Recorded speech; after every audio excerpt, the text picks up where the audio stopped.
بسم الله الرحمن الرحیم. راځو د وینډوز 7 د انسټالیشن یو بل لیکچر ته راځو چې هغه عبارت دی د ډرایور څخه چې څنګه کولی شو په وینډوز 7 کې د مای کمپیوټر کې وینئ دا ډرایورونه دا لکه ډي ای ډرایورونه دا څنګه دلته غیب یا هایډ کو چې مثلا په دا ډي ډرایو کې زموږ مهم معلومات یا په ډي کې یا په ای ډرایو کې غواړو چې دا هایډ کو نه غواړو چې دا زموږ شخصي معلومات دي یو بل یو کمپیوټر چالان کې وګوري نو د دې دپاره به څه کوو یا به دا څنګه هایډوو د دې د هغه ځای ته د تلو د لارې چې دا موږ څنګه هایډولی شو په سټارټ منو باندې به کلیک وکړو دلته به ولیکو چې کمپیوټر منیجمنټ دلته به ولیکو منیجمنټ او د هغه نه بعد به څه شی وکړو کمپیوټر منیجمنټ انټر وکړو چې څنګه مو انټر کړله موږ سره داسې صفحه راځي بیا د هغه نه بعد راځو ډیسک منیجمنټ ته راځو د ډیسک منیجمنټ نه بعد بیا موږ ته دلته ډرایوونه مخته راځي اوس کوم ډرایو غواړو د سی ډرایو سره به تاسو کار نه لرئ نه به هیڅکله په سی ډرایو کې تاسو خپل ډیټا ایږدئ مثلا که ویډیو وي که پیکچر وي که فایل وي هر څه چې وي تاسو به همیشه هغه په ډي یا په ای ډرایو کې ساتئ اوس راځم په دا ډي ډرایو کې زه وایم چې زما شخصي معلومات دي نه غواړم چې دا څوک وګوري رایټ کلیک به کوئ بیا به راسئ دلته څه ته به راسئ چینج ډرایو لیټر ان فایل دا به کلیک کوئ او بیا به ریموو باندې کلیک کوئ څه باندې ریموو او دا به یس کوئ کله چې ریموو کوئ دا وینډو کلوز کوئ رایټ کلیک ریفریش مای کمپیوټر ته راسئ وګورئ ستاسو سره به ډي ډرایو نه وي او که غواړئ چې واپس دا بیرته وښایاست نو بله طریقه ده دغه ځای د ښودلو دپاره چې مثلا څنګه کولی شو وښیو دلته به رایټ کلیک داسې وکړئ هلته به څه ته راسئ منیج ته به راسئ منیج که بیا څه ته راسئ ډیسک منیجمنټ ته به راسئ هماغه طریقه وکړئ د سټارټ منو د لارې کوئ که د دې د لارې کوئ ستاسو خپل خوښ اوس غواړئ چې ډرایو بیرته وښیو رایټ کلیک وکړئ دې باندې ډرایو باندې وکړئ او بیا به څه شي وکړئ چینج ډرایو لیټر ان فایل او د هغه نه بعد ایډ باندې به کلیک کړئ د ایډ نه کولی شئ تاسو دا ډي ډرایو دی غواړئ چې د بي په نامه شي دا لیبل یې بي شي هر څه ته چې غواړئ چینج کړئ هغه دې ځای نه چینجولی شئ تاسو مثلا زه غواړم چې دا بي راشي اوکې و چې زه دا کلوز کړم دا پیج رایټ کلیک ریفریش او سټارټ منیو کې او ای به پریس کړئ تاسو ته مای کمپیوټر پیج راځي څه به اوس په کیبورډ کوم بټن ګورئ دلته آن سکرین کیبورډ ته ګورئ او اس کا زه مای کمپیوټر هم بند کړم وګورئ دلته به دا سټارټ منیو کې او ای به دلته پریس کړئ په خپل کیبورډ کې داسې وګورئ تاسو به څه راخلاصي مای کمپیوټر دا شارټکټ دی اوس وګورئ زموږ سره کوم ډرایو راغلی دی د بي ډرایو راغلی دی کوم ډرایو د بي ډرایو یا تاسو ته څوک وایي چې دا زه غواړم چې دا د ډي ای ډرایوونه د یو خط کوم د سی د یو خط کوم نو اول موږ سره ای راځي بي دا سی نو موږ چې دا څنګه بي کړي دا بي ډرایو د یو خط راغلی دی سی او د دې ځان تاسو کولی شئ دا ارینج کړئ سره داسې مختلفو طریقو باندې داسې راوړئ صحیح ده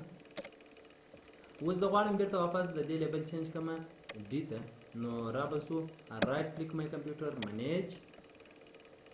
د هغه نه بعد راځو ډیسک منیجمنټ د ډیسک منیجمنټ نه بعد راځو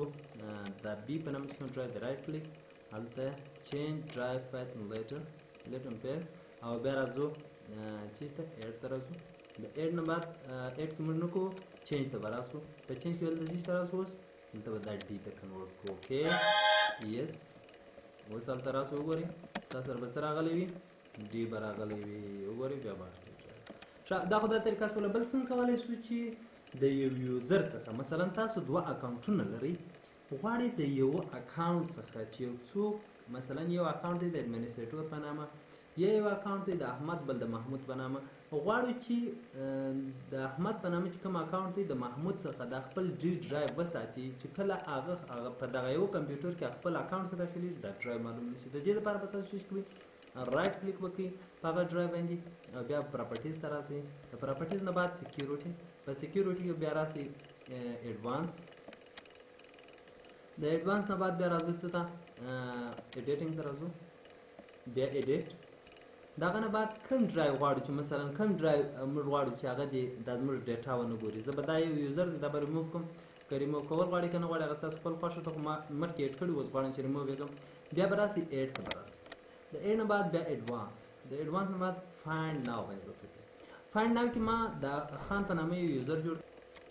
او اوس زه راځم دلته د خان په نامه یوزر دی غواړم چې هغه ته په هغه باندې دا شیان بند کړم نو دلته راځم ګورئ د خان په نامه ما یوزر چې هر یوزر تاسو جوړ کړی هغه دلته تاسو ته معلومیږي دا به اوکې کړم او دا به بیا اوکې کړم او د اوکې نه بعد دلته ګوره چې دی کنټرول دی دا اکسس دی او دا سکسسفول دی زه دلته فیلډ کوم فیلډ دا معنی چې شی دی ونه ګوري دی شي ته لاسرسی نه لري اوکې به کوم اوکې او هغه نه بعد کنټینیوس اوکې اوکې و چې تاسو هغه یوزر ته داخل شئ دا به ستاسو سره کار نه کوي بل څنګه کولی شو په د ای ډرایو کې خپل ډیټا مثلا په پاسورډ باندې دلته غیب کړو چې پاسورډ ورکړو هغه ډیټا موږ ته وښیي بغیر پاسورډ نه وښیي دغه لپاره به تاسو راسئ وینډوز ټول سره زما سره سافټویر دی هغه د سافټویر په ذریعه باندې تاسو کولی شئ ډبل کلیک وکړم دلته فلډر لاک پروفیشنل په نامه دی ګورئ دا به انسټال کړئ سیټ اپ باندې کلیک نیکسټ نیکسټ دا به انسټال کړئ ځان سره چې څنګه مو دا انسټال کړئ د هغه نه بعد به څه شی وکړئ د انسټال نه بعد فینش اوس به راسئ شاته به لاړ شئ داسې را به شئ سی ډرایو باندې به کلیک کړئ ګورئ سی ډرایو پروګرام فایل ته به راسئ د هغه نه بعد فولډر لاک پروفیشنل ته به دلته وګورئ دا دی راغلی دی ډبل کلیک وکړئ دلته به راسئ بیا ډبل کلیک کړئ د ډبل کلیک نه بعد دلته تاسو کولی شئ د دې ځای کې هم تاسو شان هایډ کړئ خو موږ دلته نه غواړو کینسل کوو دا به کاپي کړئ کنټرول سی به د کیبورډ د لارې واسي یا رایټ کلیک دلته وګورئ کاپي ده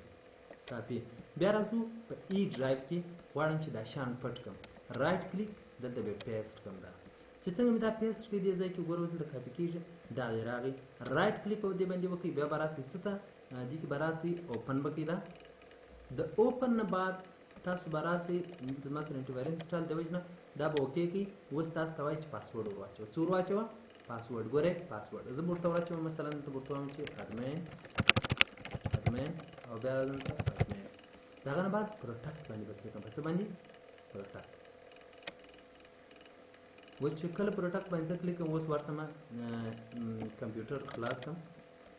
کم ډرایو نور سره د ای ډرایو زما شخصي شیان پکې نه غواړم چې څوک وګوري هغه څه دي که غواړم چې واپس هغه وښیم بیا په لاک پروفیشنل ډبل کلیک هغه نه بعد څه شی کوم دلته راځم د انټیوایرس ما درته ما سره انټیوایرس انسټال د دې وجې نه داسې دغه راوړي اوس دلته به کمپلیټ انتخاب کړم د په هغه پاسورډ ورکړم مثلا اډمین چې اډمین څنګه ورکړم ان پروډکټ باندې کلیک کوم وګوره ما سره بیا معلومات ټول شو نو دا څنګه موږ کولی شو چې خپل ډرایوونه په مختلفو طریقو باندې او که تاسو د فولډر لاک پروفیشنل چې دی دا مې استعمالوئ تر دې زبردست سافټویر چې دی هغه فولډر لاک 2009 دی هغه ډېر ښه صحیح کار کوي خو هغه به مې انشاءالله زه تاسو ته لیکچر کوم په نیکسټ په راتلونکي ویډیو کې الله رب العزت وکړي چې یو څه ترې زده کړئ که تاسو کوم مشکل لرئ کوم سوال کوم مشکل وي تاسو کولی شئ په 0 3 9 3 7 ما سره تماس ونیسئ